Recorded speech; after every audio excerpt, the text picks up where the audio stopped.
সকালবেলা ছোট একটা গ্রাম, কুয়াশার চাদরে ঢাকা চারপাশ।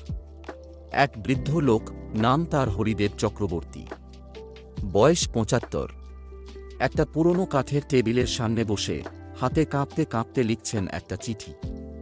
প্রিয় রাহুল, আশা করি ভালো আছিস। অনেক দিন তোর লেখা পাই না। মা বড় চিন্তায় থাকে, আর আমি পুকুর পাড়ে বসে বসে ভাবি কবে তুই ফিরে আসবি। তুই শহরে বড় মানুষ হবি, আমরা তো স্রেফ গাঁয়ের সাধারণ লোক। কিন্তু তোর ছোট্ট শোবার ঘরটা আজও ঠিক তেমনই আছে। মা রোজ ধুলো ঝাড়ে। তোকে খুব দেখতে ইচ্ছা করে বাবা। একবার যদি সময় পাস, চলে আয়। চিঠিটা শেষ করে হরিদেব তা ভাঁজ করে খামে ভরে রাখেন।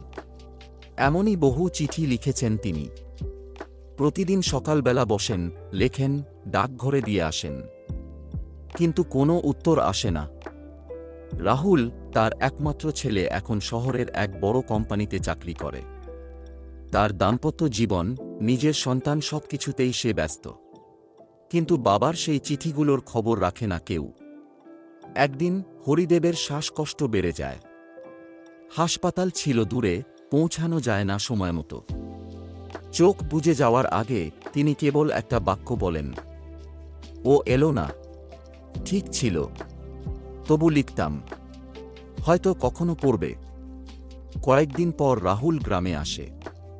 বাবা মারা গেছেন এই খবর শুনে।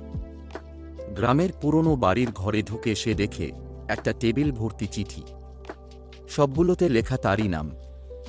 একটার পর একটা খামে লেখা, প্রিয় রাহুল। রাহুল পড়তে শুরু করে। এক চিঠিতে লেখা, আজ তো তোর জন্মদিন। শুভ জন্মদিন বাবা। আমি জানি তুই ফোন করবি না, তবু জানিয়ে রাখি, আমি আজও তোকে খুব ভালোবাসি। আরেকটাতে লেখা, তোর মায়ের শরীর ভালো যাচ্ছে না। তুই যদি একবার আসিস, ওর মনটা ভালো হয়ে যাবে।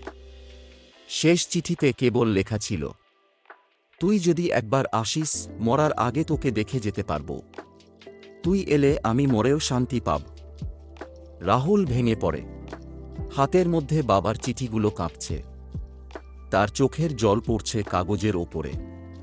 তখনই সে বলে ওঠে, বাবা, আমি ভুল করেছি। এখন আর তুমি শুনবে না, তবু বলি, আমি খুব দুঃখিত।